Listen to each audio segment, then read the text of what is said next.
دعوت اسلامی کے مدنی مرکز فیضان مدینہ G11 میں حاضر ہیں اسلام آباد میں، اور یہاں دعوت اسلامی کا شعبہ جامعۃ المدینہ بھی موجود ہے، اور اس جامعۃ المدینہ کے درجہ دور حدیث کے اسلامی بھائیوں میں اساتذہ کرام میں حاضری ہے۔ اللہ کریم ان علماء کی برکتیں ہمیں عطا فرمائے، اور ماشاءاللہ تدریسی کورس اور تربیت کے معاملات جاری ہیں، تو اس میں انشاءاللہ آج چند مدنی پھول پیش کرنے کی سعادت حاصل کروں گا۔ اللہ کریم ہماری دعوت اسلامی کو مزید ترقیاں عطا فرمائے اور ہمارے طلباء کو عالم باعمل بننا نصیب فرمائے۔ سب سے پہلے تو میں شکریہ ادا کروں گا اساتذہ کرام کا، ناظم صاحب کا، ذمہ داران کا اور طلباء کا۔ اتنے پیار سے، اتنی محبت سے آپ نے مجھے ویلکم کیا، استقبال دیا، مگر یہاں میں تنظیمی طور پر میری ایک ذمہ داری بنتی ہے ایک بات کی طرف توجہ دلانا۔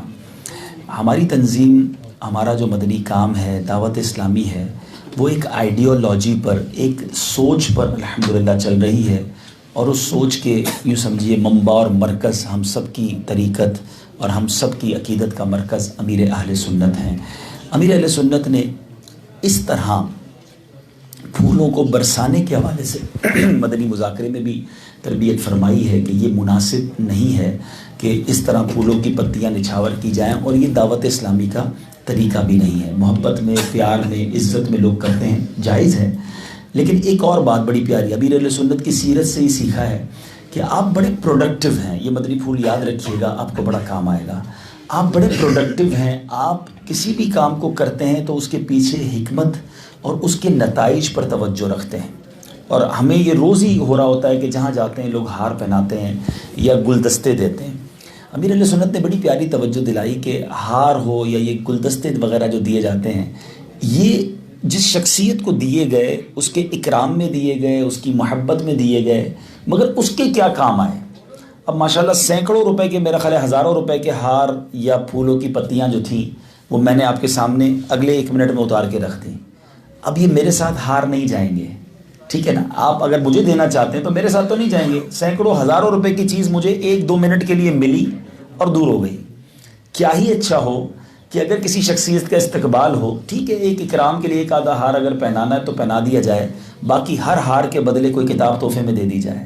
کوئی رسالہ دے دیا جائے۔ تو میرے پاس شاید ابھی اتنے سارے رسالے ہوتے، یا تو میں خود لے جا کے پڑھتا یا میں کسی کو تحفہ دیتا، تو آپ کا تحفہ باقی رہتا، ٹھیک ہے۔ اسی طرح چونکہ بیان ریکارڈ ہو رہا ہے، بعد میں کام آئے گا، مسجد کے امام صاحب، امیر اہل سنت فرماتے ہیں جس نے جا نماز دینی ہے مسجد کے امام صاحب کو ہی دینی ہے، تو کیا وہ امام صاحب 25 جا نمازوں پر نماز پڑھیں گے؟ اسی طرح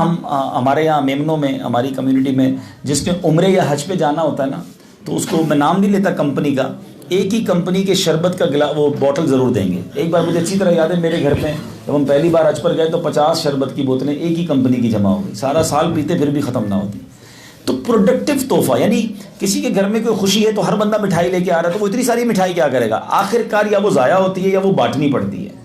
تو بڑا اچھا امیر علیہ سنت فرماتے ہیں کہ کسی عالم دین کی اگر خدمت کرنی ہی ہے عید کے موقع پر، یا آپ عمرے سے آئے ہیں، تو سارے ہی لوگ اس کو جا نماز دینے کی بجائے اس کو کچھ لفافے میں کیش دے دیں۔ جبھی تو ہمارا مدنی انعام بھی ہے نا کہ کسی عالم دین کو 12 روپے دیا یا 112 روپے کی خدمت کی۔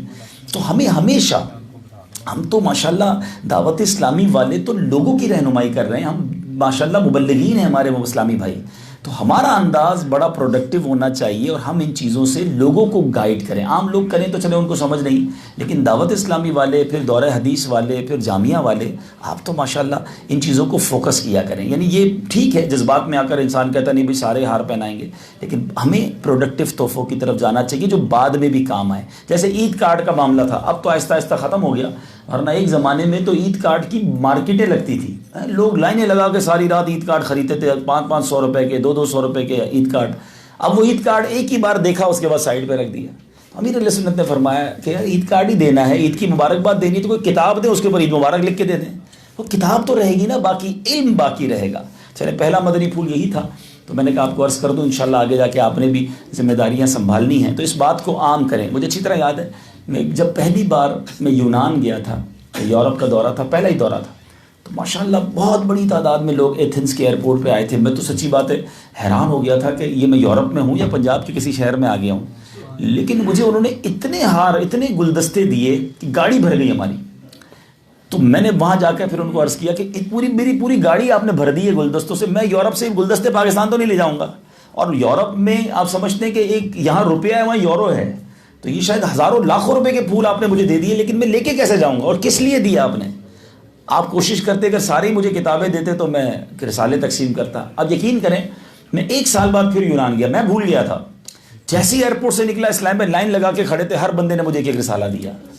تو مجھے اتنا اچھا لگا کہ انہوں نے یاد رکھا، 1 سال بعد بھی یہ بات یاد رکھی، اور بہت ساری کتابیں جمع ہو گئی میرے پاس۔ میں نے اجتماع کیا، بیان کے بعد ملاقات کے لیے جو لائن لگا تھا میں نے سب کو وہ کتابیں بانٹ دیں۔ اب یہ گھر میں پہنچا نا علم دین، تو امید ہے ناراض بھی نہیں ہوں گے، محسوس بھی نہیں کریں گے، بیٹھے ہی تربیت کے لیے ہیں ایک دوسرے کی، تو انشاءاللہ اس سے ہماری تربیت ہو جائے گی انشاءاللہ۔ ہاں اگلی بار انشاءاللہ اسلام آباد فیضان مدینہ میں آؤں تو رسالے کتابیں لے کے جاؤں گا انشاءاللہ، بلکہ لے کے نہیں جاؤں گا، آپ سے ہی لوں گا، پھر آپ نہیں بانٹ بھی دوں گا انشاءاللہ۔ صلو علی الحبیب صلی اللہ تعالی علی محمد صلی اللہ علیہ وسلم۔ مجلس جامعۃ المدینہ کی طرف سے مجھے آج حکم ملا تھا آپ کے پاس حاضری کا، اور انہوں نے مجھے ایک ٹاپک دیا تھا کہ جس موضوع پر، چونکہ ماشاءاللہ آپ کا کوئی کورس وغیرہ جاری ہے، تدریسی کورس ماشاءاللہ، تو ماشاءاللہ 53 اسلام صرف اسلام آباد کی ہیں؟ مرکز العلیا سے 11 اسلام بھی، اچھا مرکز العلیا سے بھی آئے ہیں ماشاءاللہ۔ تو یہ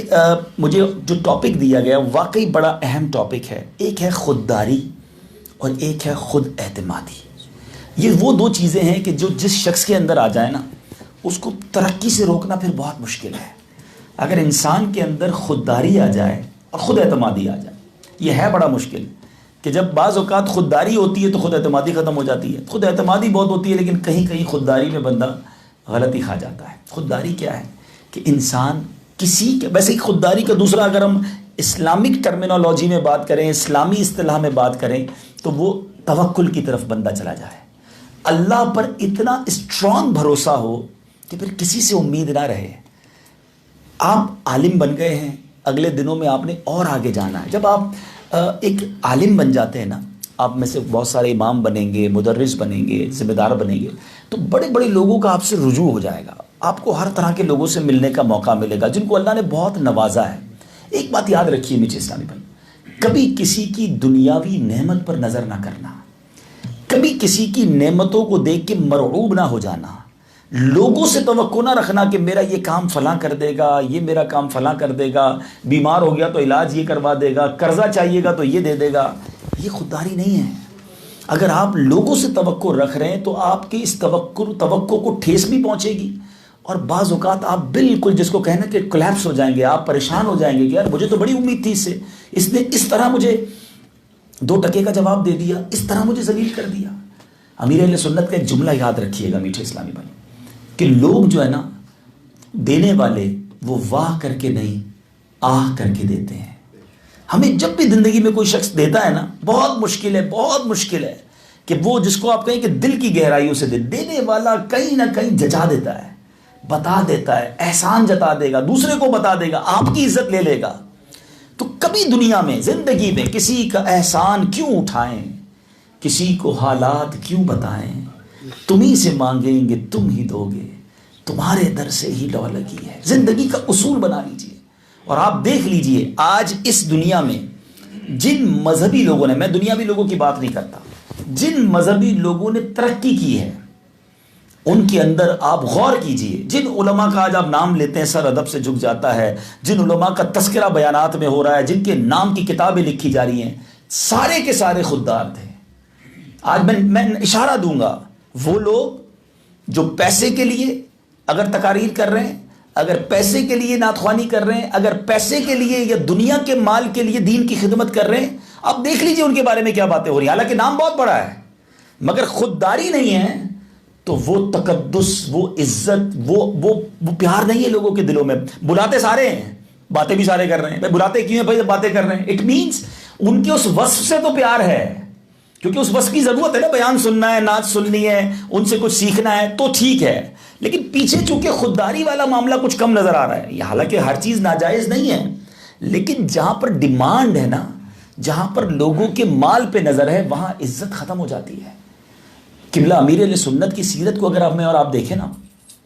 میں تو بچپن سے الحمدللہ دیکھ رہا ہوں کہ بڑے بڑے مالدار، اور آپ یقین کریں ہزاروں نہیں لاکھوں لاکھ روپے لے کر آئے، ہم نے اپنی آنکھوں سے دیکھا۔ یہ آپ کے لیے حضور دعوت اسلامی کے لیے نہیں، آپ کے پرسنل استعمال کے لیے ہیں۔ تو امیر علیہ سنت نے ان کے پیسے پر ہاتھ نہیں رکھا، لیکن اس مال پر ہاتھ نہ رکھ کے امیر علیہ سنت نے وہ بندہ خرید لیا. ہاں وہ بندہ اپنا بنا لیا، وہ ساری زندگی کے لیے آپ کا ہو گیا کہ یار یہ کمال کے لوگ ہیں یار، غریب بھی ہیں، ان کو ضرورت بھی ہے، لیکن یہ کیوں ہمارے مال پر، ہماری نعمتوں پر ان کی نظر نہیں ہے. یعنی مجھے بتائیے اس پوری دنیا میں تو اللہ کی رحمت سے دعوت اسلامی کے صدقے، میری اپنی اوقات کوئی نہیں ہے، دعوت اسلامی کے صدقے ساری دنیا دیکھی ہے، میں نے دنیا میں ایسا پیر نہیں دیکھا کہ جس کے لاکھوں مرید ہوں اور ہر مرید ملے تو پیر اسے کوئی نہ کوئی تحفہ دے رہا ہو. ہم نے مریدوں کو دیکھا پیر کی بارگاہ میں نذرانے لے کر جاتے ہوئے، اور اچھی بات ہے، سعادت ہے، ہمارا سب کچھ ہمارے پیر و مرشد کا ہے، مگر یہ کیسا پیر ہے جو بانٹتا ہی رہتا ہے. آپ نے کب دیکھا کہ امیر علیہ سنت ہر آنے والے سے کچھ لے رہے ہوں؟ ہر آنے والے کو دیتے ہوئے ہی دیکھا ہے. اور جو پرانے اسلامی بھائی، استاد صاحب بہت پرانے، جو پرانے ان کو یاد ہوگا دعوت اسلامی والوں کی جو تربیت ہوئی ہے نا، فرام دا چائلڈہڈ، شروع سے جب شہید مسجد خارا در میں اور گلزار حبیب میں اجتماع ہوتا تھا، ہر دعوت اسلامی والے کی جیب میں ایک چھوٹی سی مشک کی خوشبو کی ڈبی ہوتی تھی استاد صاحب، اور اس کی 8 آنا قیمت تھی، مجھے اچھی طرح یاد ہے، 1 روپے کی 2 ملتی تھی. یعنی امیر اہل سنت نے اس زمانے سے ہماری تربیت یہ کی تھی کہ جس نئے اسلامی بھائی سے بھی ملاقات ہوگی نا، آپ نے کچھ دینا ہے، لینے کا تو کانسیپٹ ہی نہیں تھا. یعنی ہر اسلامی بھائی کے جیب میں چھوٹی چھوٹی عطر کی 1 روپے کی عطر کی شیشی، آپ سوچ سکتے ہیں، باقاعدہ عطر ہوتا تھا اس میں، لکوڈ.